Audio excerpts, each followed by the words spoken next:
J'ai choisi Jésus pour guider ma vie. Mon bien-aimé Jésus, il est à moi, je suis à lui. J'ai choisi Jésus pour guider ma vie.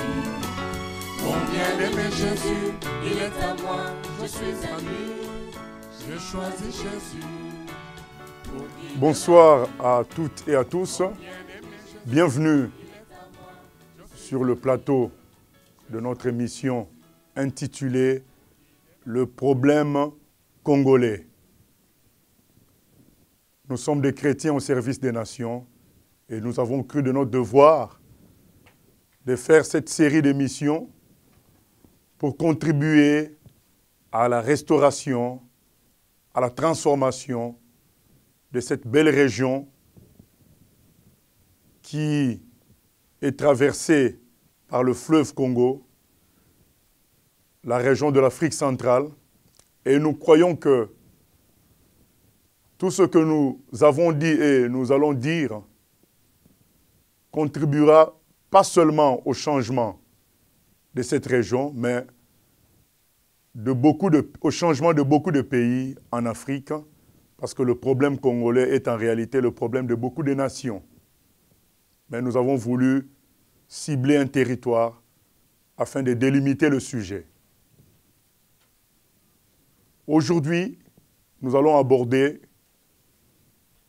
un thème intitulé « Conseil aux responsables politiques, économiques et spirituels ». C'est notre dernière émission dans cette série intitulée « Le problème congolais ». Le but, c'est de réveiller, c'est de discuter à travers cette émission avec ces responsables pour les amener à se repentir, pour les amener à prendre conscience de la charge qu'ils ont sur cette région-là, sur ce pays, car il est écrit clairement dans la parole de Dieu, toute autorité sur la terre, c'est Dieu qui établit. Et si c'est Dieu qui établit, toutes les autorités doivent se référer à Dieu pour gérer le pays, la responsabilité que Dieu leur a confiée. Nous allons diviser le sujet en deux parties. Premièrement, nous allons parler des responsables politiques et économiques. Ensuite, nous parlerons des responsables spirituels. Et nous commençons en lisant Daniel au chapitre 2, verset 21.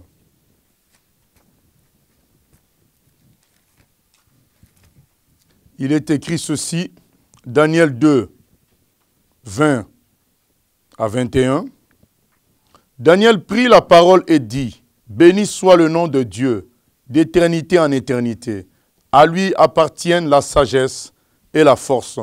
C'est lui qui change les temps et les circonstances, qui renverse et qui établit les rois, qui donne la sagesse aux sages et la science à ceux qui ont de l'intelligence. » Amen.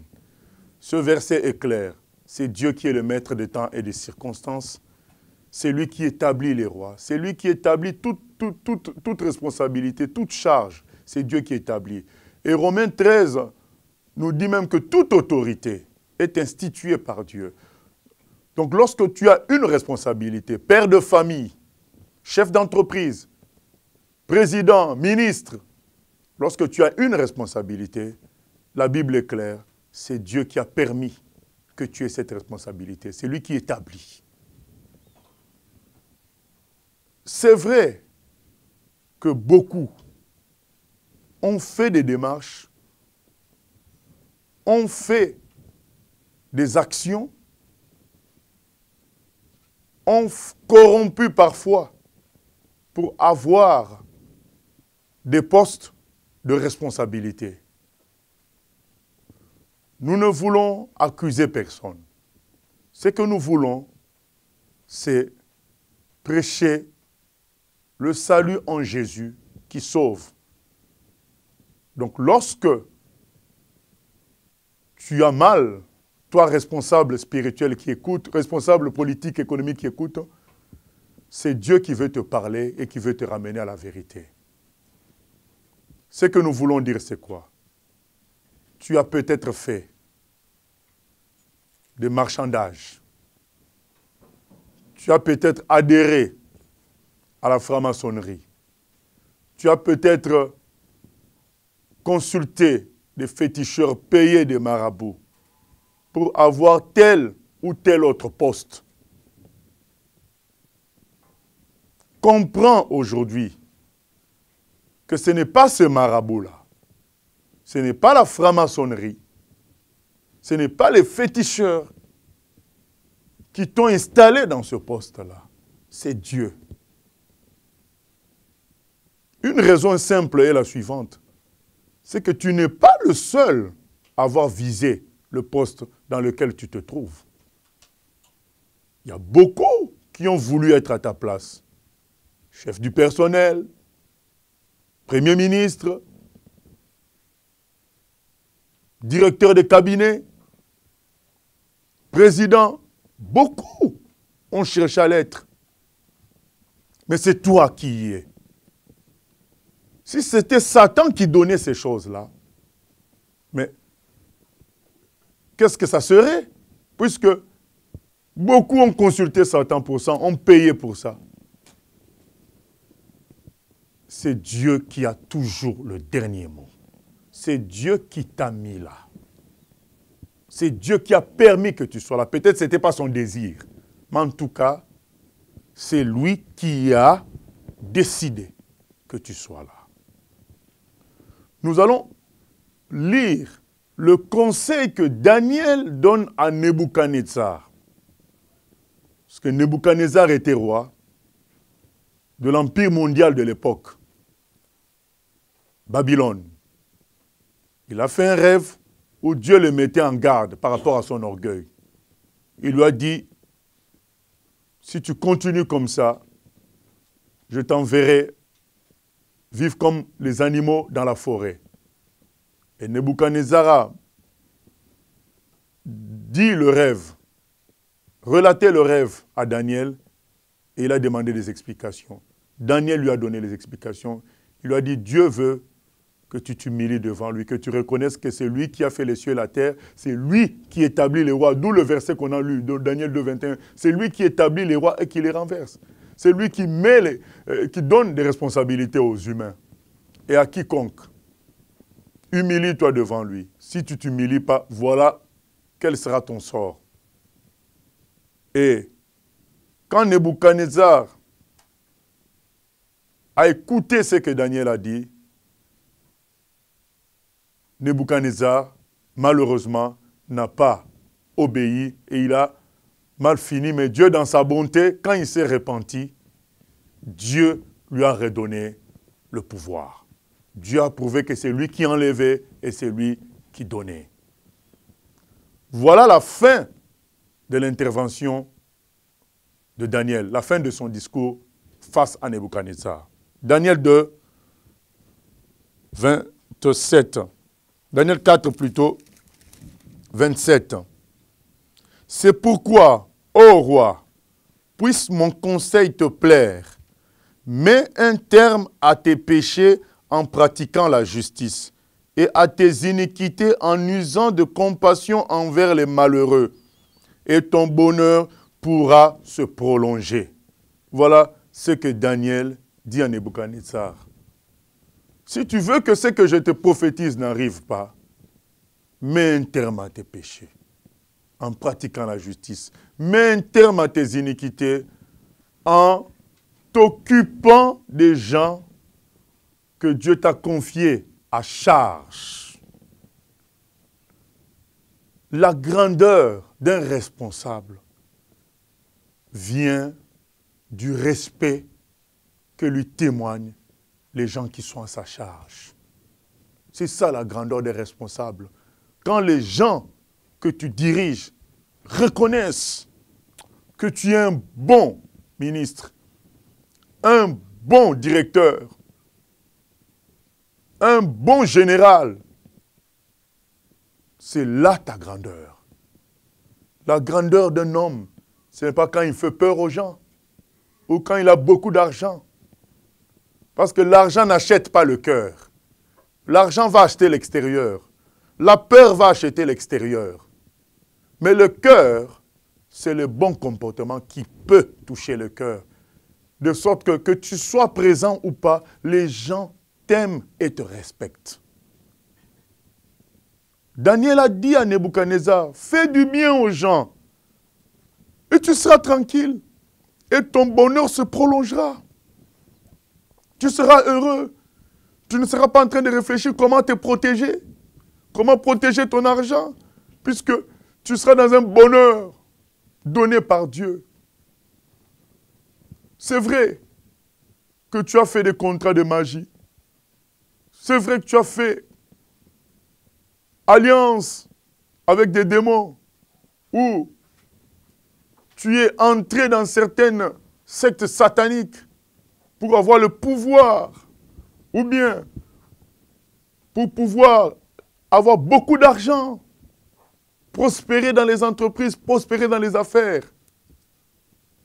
Sache que si tu y es arrivé à ce niveau-là, ce n'est pas Satan qui a permis ça, c'est Dieu. Parce que le souffle de vie, c'est Dieu qui tient.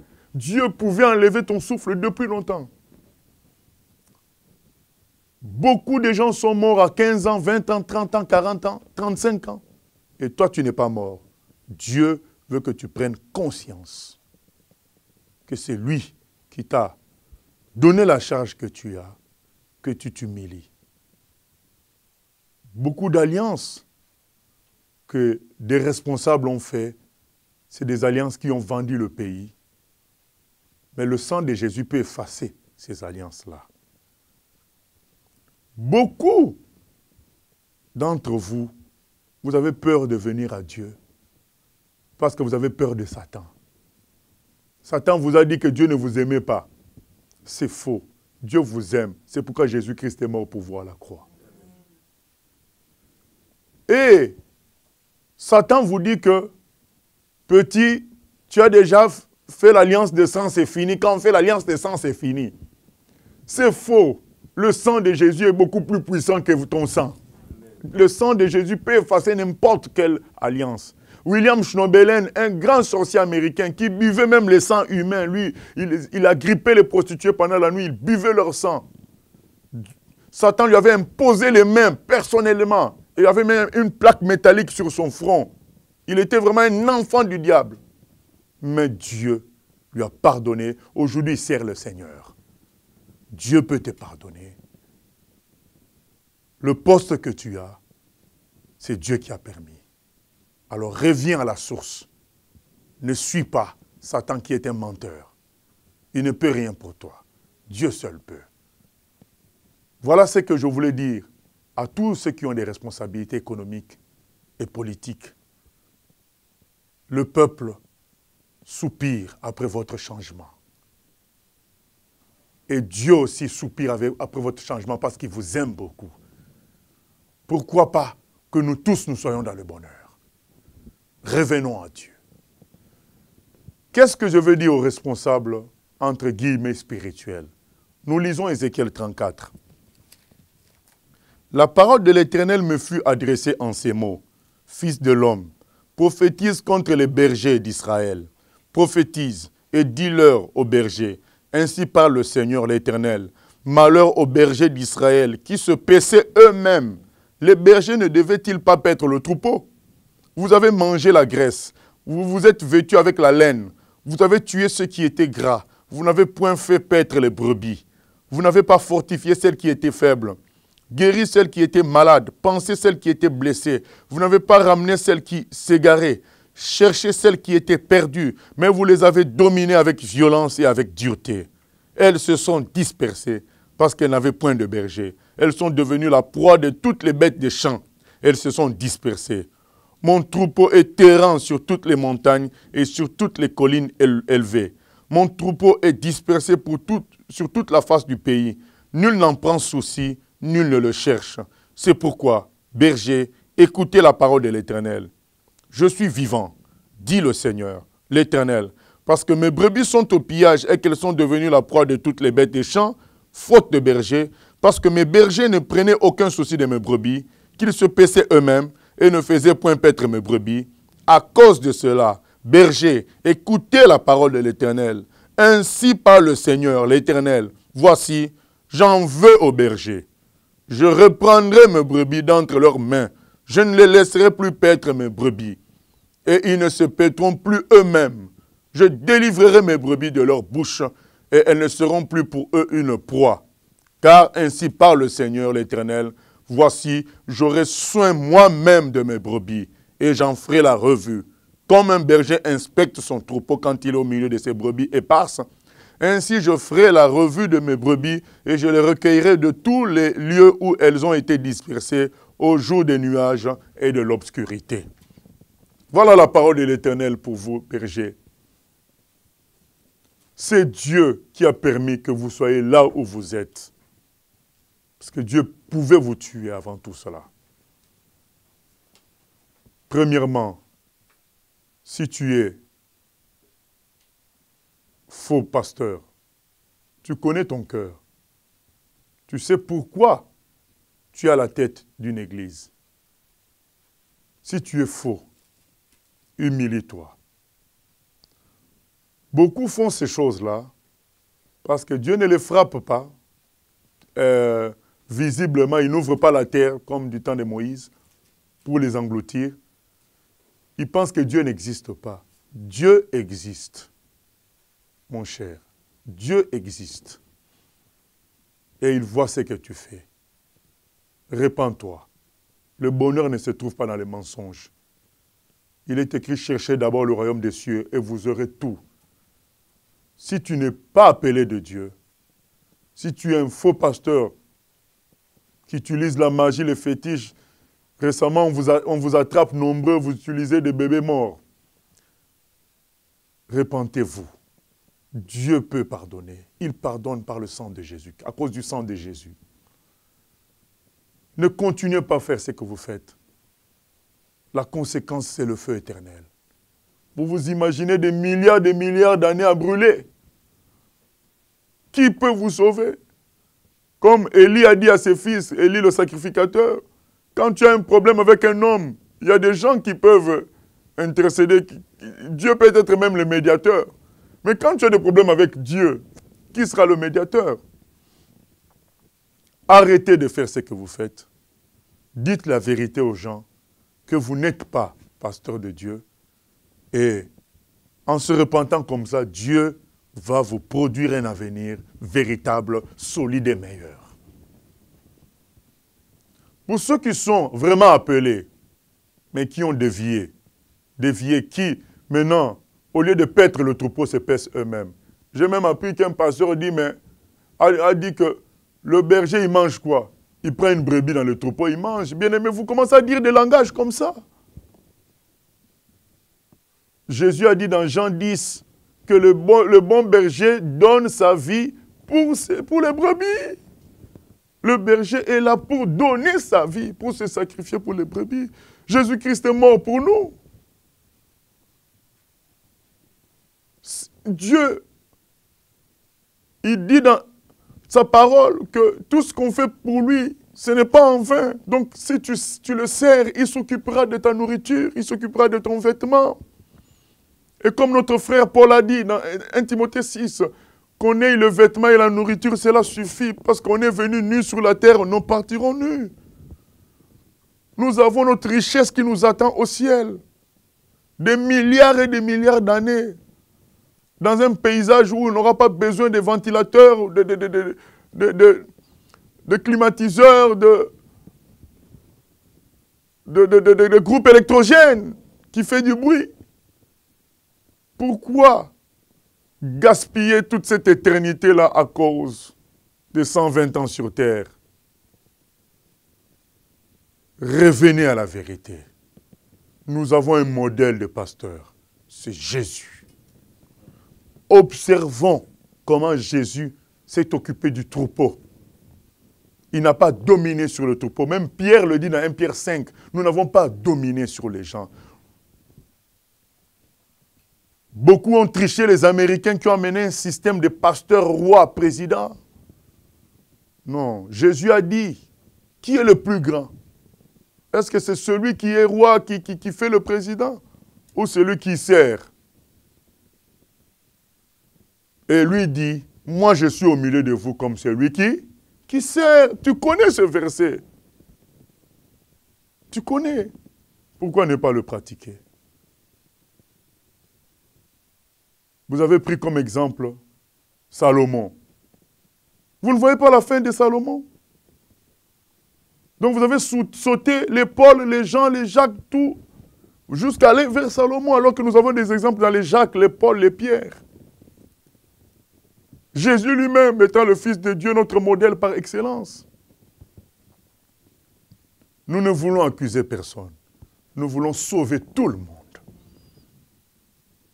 Dieu peut nous pardonner. Dieu pardonne. Revenons à la vérité. Il a dit, s'il nourrit les oiseaux, il peut nourrir les humains. Jésus, quand il a envoyé ses disciples, il les a envoyés poche vide. Mais quand ils sont revenus, ils ont dit, on a manqué de rien. Commençons maintenant à paître le troupeau du Seigneur. Nous avons, pour verset de base de toute cette série d'émissions, Proverbe 11, 11.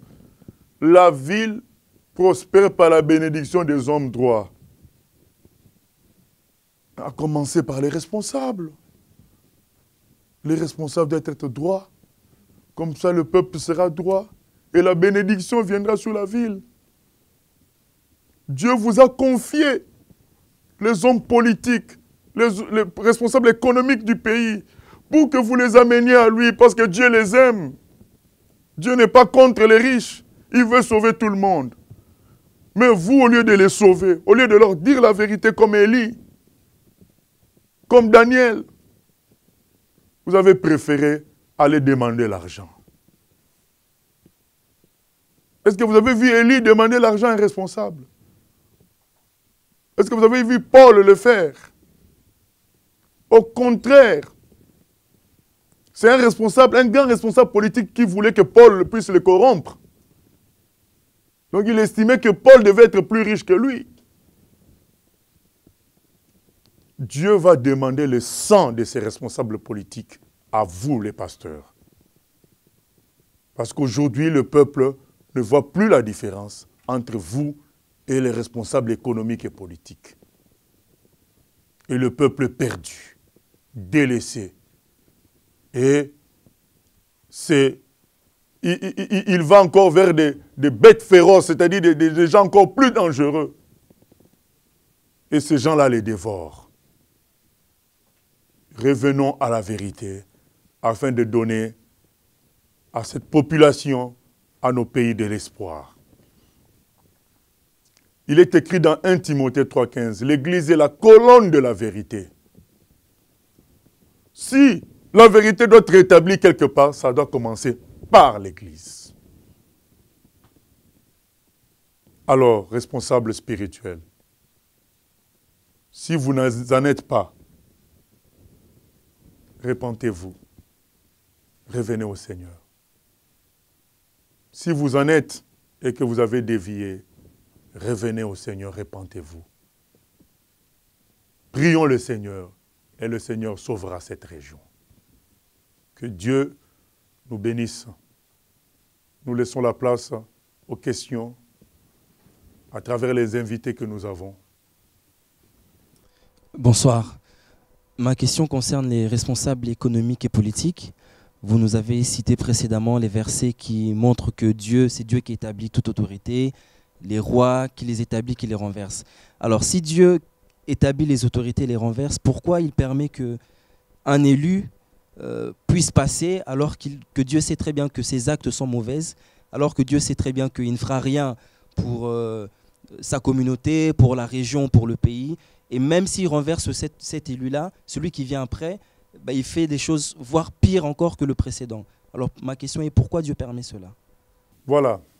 Il y a plusieurs pistes. La première piste, c'est celle qui correspond à l'époque où Samuel était prophète d'Israël et le peuple a réclamé un roi. Donc, mais ce roi-là va venir d'où? Il va venir du peuple. Maintenant, si le peuple est mauvais, si le peuple est égaré, ben le roi lui-même, une émanation du peuple, sera semblable à son peuple. Il y a même un adage qui dit, les pays ont les rois qu'ils méritent. Les gens ont les chefs qu'ils méritent. Donc il y a cette première piste qui est là, où, donc finalement, c'est la production du peuple qui produit aussi le roi qui est en place. Et la deuxième piste, c'est le fait que Dieu permette qu'il y ait des responsables, des maîtres parfois méchants, afin de purifier les chrétiens, afin de pousser les gens à le chercher lui.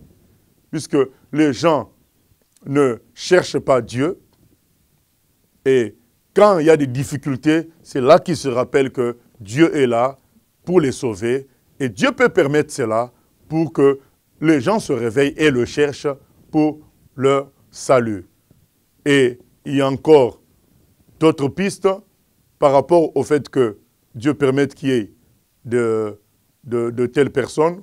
On a vu parfois des chrétiens s'endormir et dès qu'il y a eu un responsable compliqué, difficile, les chrétiens se sont réveillés et ils ont commencé à prier. Et le cas, c'est le cas le plus connu, c'est dans l'Acte des Apôtres. Jésus avait dit, allez faire de toutes les actions des disciples. Ils sont restés à Jérusalem et Dieu a permis une persécution par les responsables politiques pour qu'ils se répandent et la parole touche beaucoup plus de gens. Dans tous les cas, c'est que Dieu permet, c'est pour accomplir ses desseins à lui. Donc rien n'échappe à Dieu. Et nous, ce qu'on doit faire, c'est ce qui est écrit dans 1 Timothée 2, 1 à 2.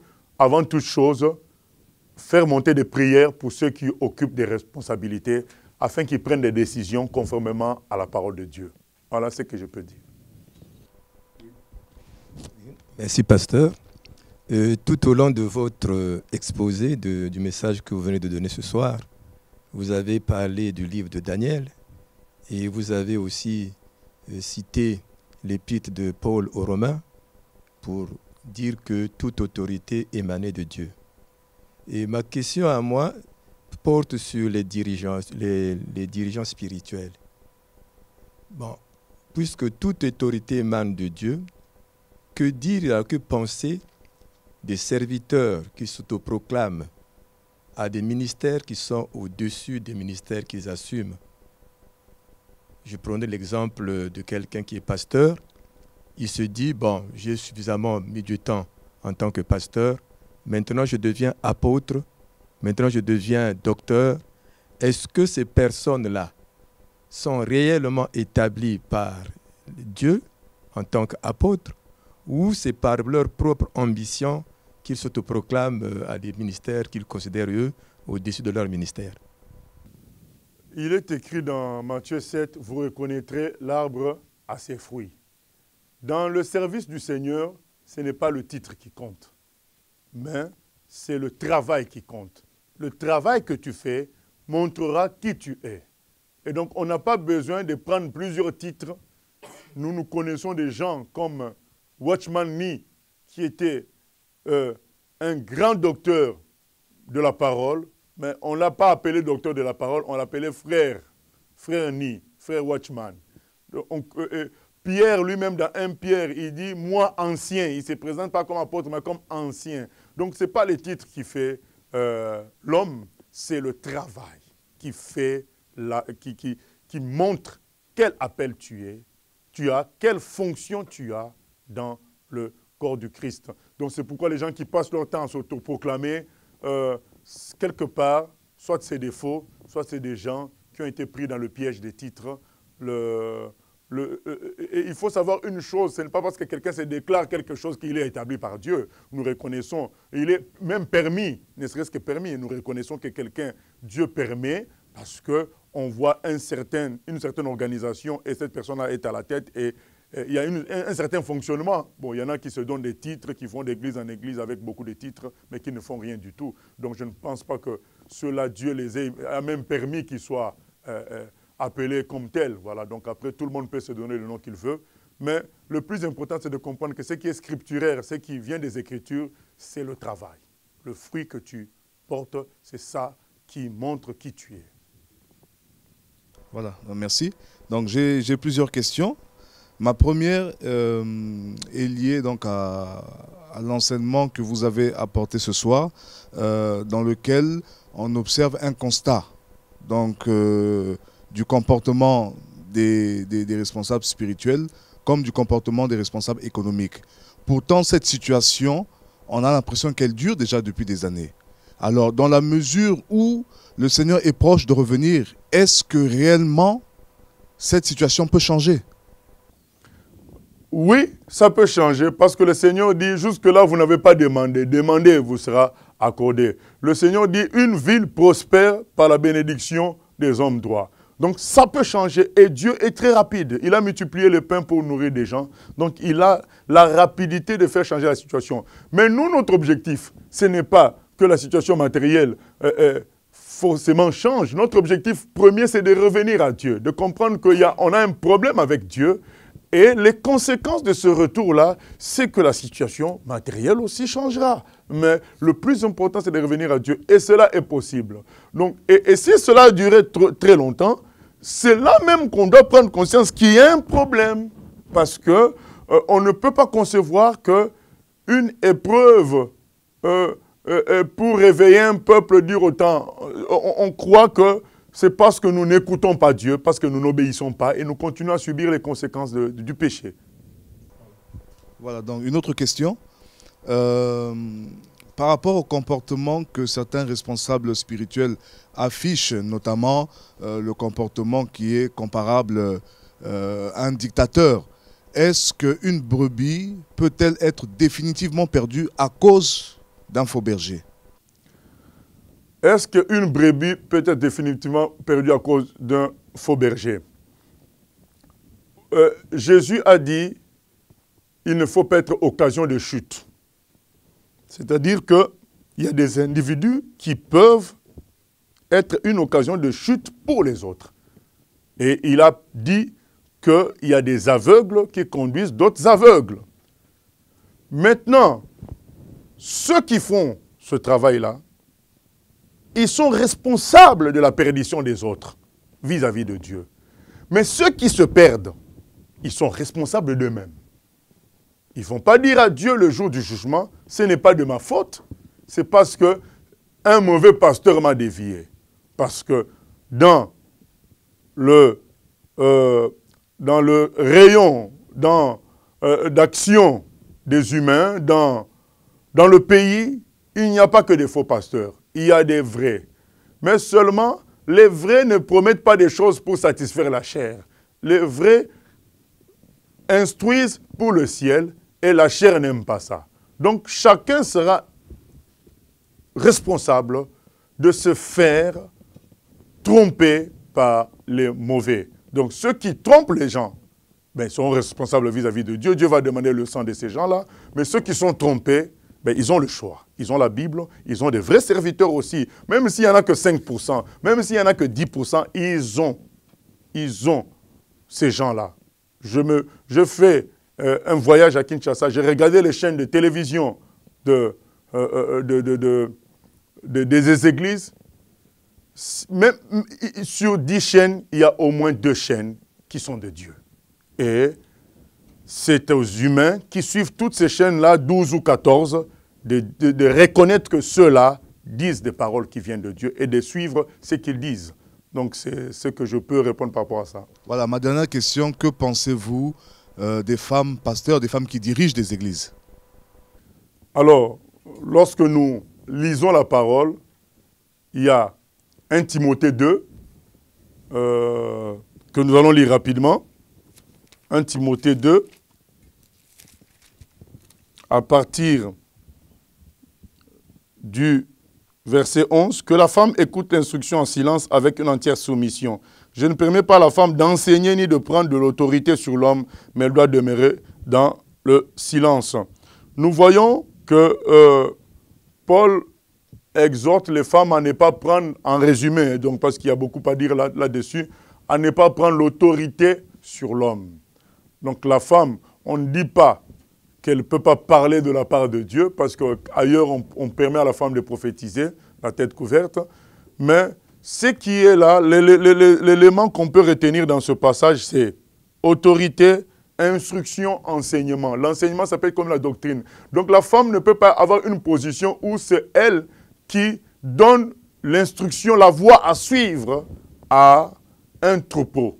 Parce que Paul, comme il explique, il dit quand Adam a été formé le premier, Ève ensuite. Adam n'a pas été séduit, mais la femme séduite s'est rendue coupable de transgression. Voilà. Donc ce n'est pas lié à la culture juive, c'est lié à Adam et Ève. Donc Adam est venu le premier, c'est pourquoi la femme ne peut pas prendre autorité sur des hommes pour les diriger. Maintenant, chanter, ce n'est pas prendre autorité, prophétiser, ce n'est pas prendre autorité, mais occuper un poste spirituel de direction sur les hommes et les femmes compris, il y a un problème.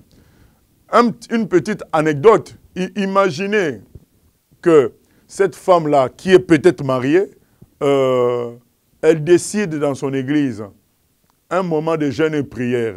Par exemple, mardi et mercredi, jeûne et prière. Et quand elle rentre chez elle, puisque la Bible dit que c'est son mari qui est son autorité, son mari qui est peut-être païen, et il faut savoir que la Bible dit qu'il faut que la femme soit soumise même au mari païen, dans 1 Pierre 3. Et son mari dit, ben non, on ira en vacances pendant ces 2 jours-là. Moi, je vais être avec toi. Et même si son mari est chrétien, mais il dit que non, ben non, mais je ne suis pas d'accord avec ce programme-là. Mais maintenant, la femme, qu'est-ce qu'elle va faire? Puisqu'elle doit obéir à son mari. En même temps, elle a donné des instructions là-bas. Nous nous retrouvons dans un conflit. Je sais qu'il y en a qui vont dire, mais il faut obéir à Dieu plutôt qu'aux hommes. Non, mais justement, c'est Dieu qui a dit qu'il fallait obéir à ce mari-là, puisque c'était, comment dire, c'est lui le chef.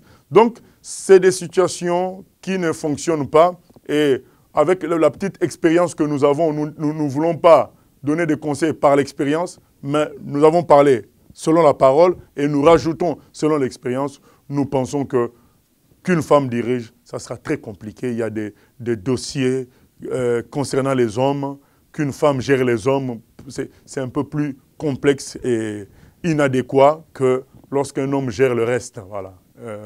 Mais c'est tout un sujet, mais nous ne sommes pas d'accord que les femmes dirigent. Il y a plein de passages bibliques qui refusent cela. On voit même Jésus parler à une église, dire « Ce que j'ai contre toi, c'est que tu laisses cette femme Jézabel enseigner mes serviteurs. » Donc le Seigneur ne veut pas de cela. Donc il faut comprendre que beaucoup de sociétés meurent à cause de cette inversion des choses. Regardez comment le monde meurt. Et aujourd'hui, combien de présidents n'a-t-on pas qui sont des femmes? En Amérique du Sud, n'en parlons pas, Brésil, Argentine, presque tous les pays. Et en Europe, ça commence à chauffer aussi. Donc, réveillons-nous, ce n'est pas quelque chose voulu de Dieu. C'est Adam qui est venu le premier, c'est à l'homme de diriger. Oui. Ma question concerne les relations entre les responsables spirituels et les responsables politiques et économiques.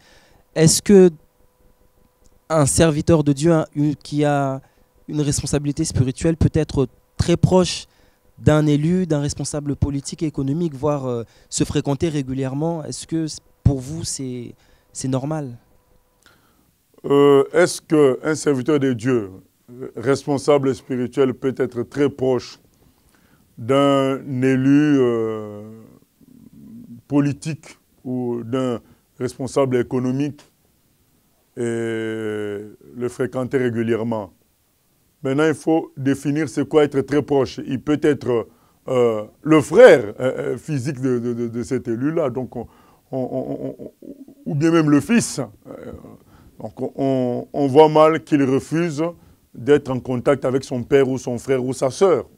Et il peut être aussi l'ami, un ami d'enfance. Donc on voit mal pourquoi il ne pourrait pas discuter de temps à autre.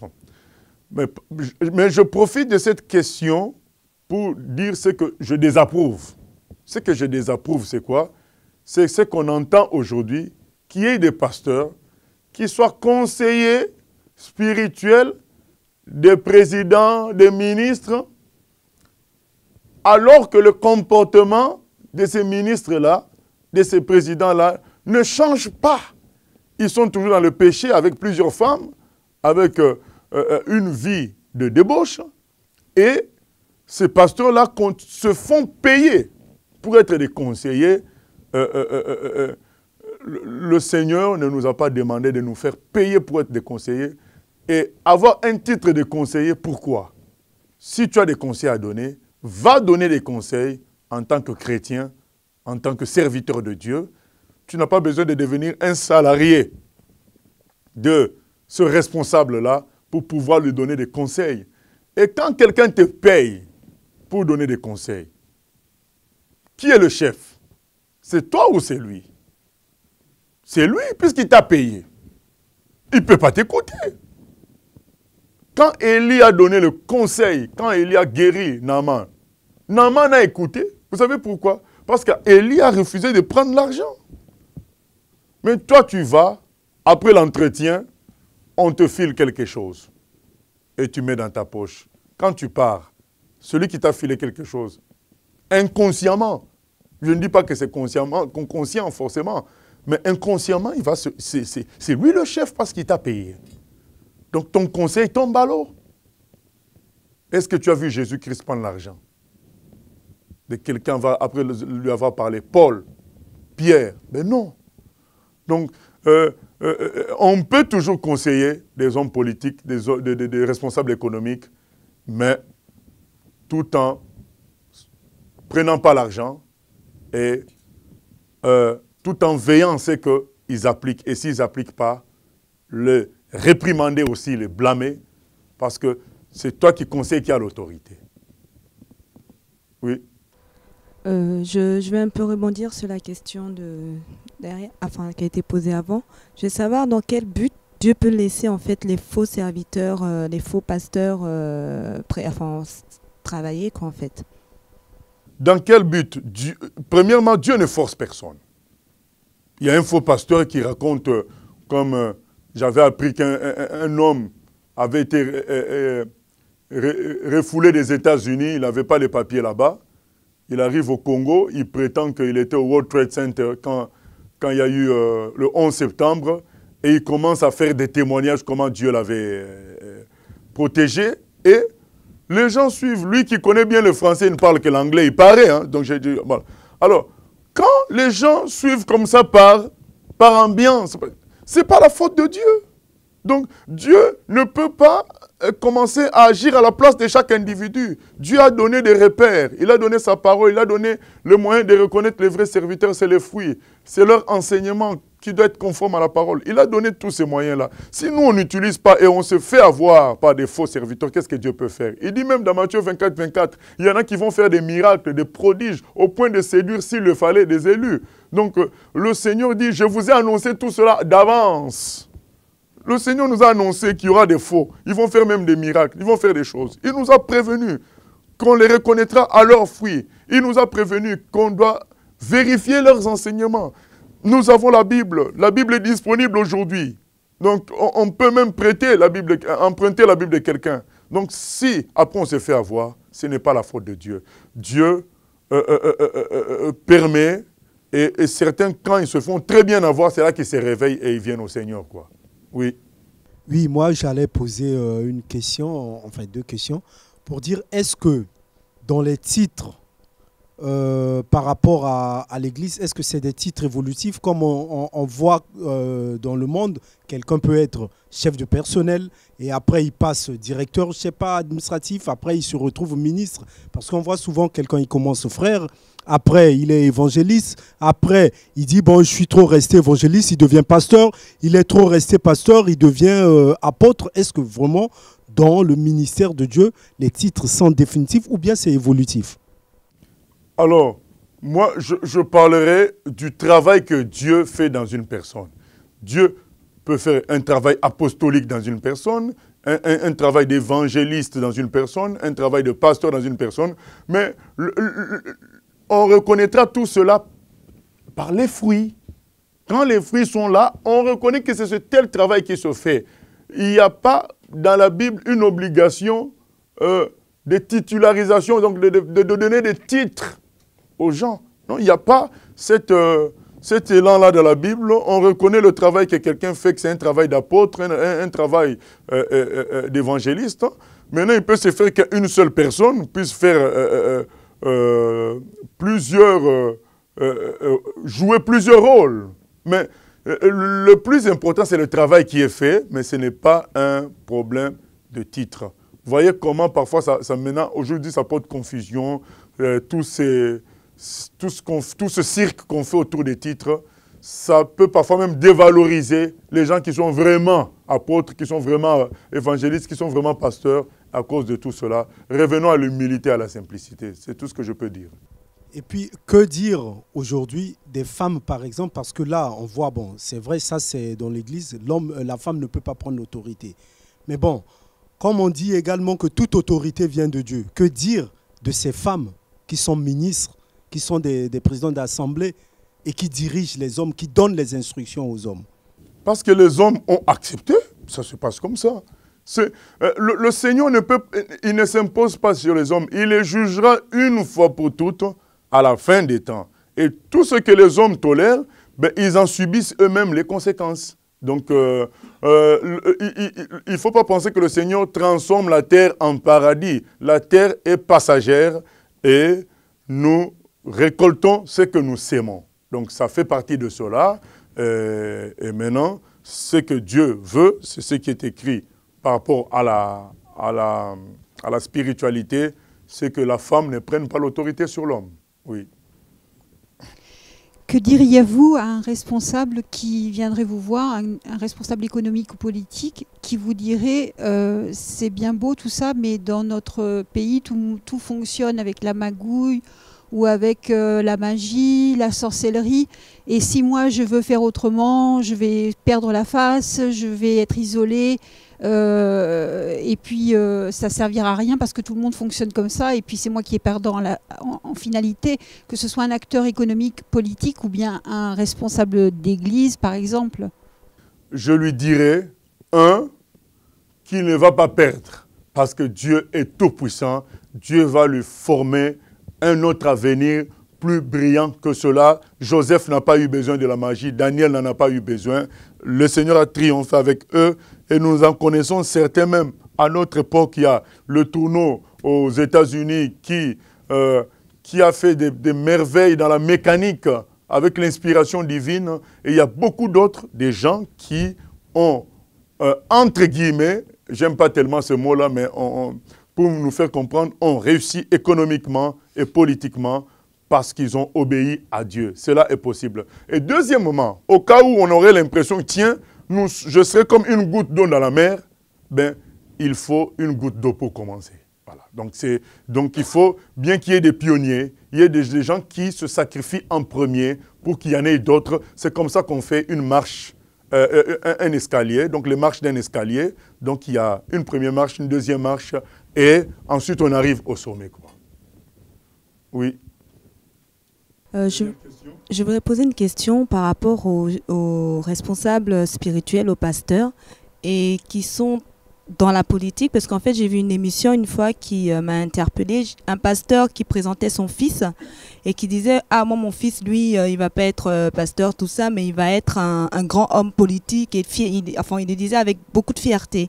Et donc je voulais savoir, qu'est-ce que vous en pensez? Un pasteur qui met plus l'index sur la politique et sur les ambitions politiques que sur l'œuvre de Dieu. Qu'est-ce que vous en pensez? Est-ce qu'un pasteur peut... Justement, c'est ça ma question en fait. Alors, un pasteur qui veut que son fils devienne politicien, bon, on ne sait pas dans quel but. Bon, est-ce qu'il a par la suite dit que pour aider les pauvres, aider les gens, restaurer je ne sais pas. Ce que je peux dire, c'est que ce que nous devons souhaiter pour nos enfants, c'est ce qui est écrit dans Proverbe 22:6. Instruis l'enfant selon la voie qu'il doit suivre, quand il sera vieux, il ne s'en détournera point. Donc nous devons instruire l'enfant selon la parole de Dieu. Et c'est Dieu qui fixera le devenir de l'enfant. Parce que c'est Dieu qui établit les rois, c'est Dieu qui fait le reste. Nous, c'est qu'on doit, on doit s'attacher à faire en sorte que l'enfant suive les voies du Seigneur. Et Dieu déterminera leur avenir. Donc on ne doit pas envier les politiciens, envier les gens qui sont très riches, parce que le vrai bonheur ne vient pas de l'argent. Sinon, ces gens-là ne se drogueraient pas. Sinon, Salomon n'aurait pas atteint 1000 femmes. C'est parce qu'il n'avait pas le bonheur, il en fallait encore plus et un plus. Donc, on peut, avec une seule femme, avec un seul homme, avoir, si on est une femme, hein, avec un seul homme, avoir le bonheur.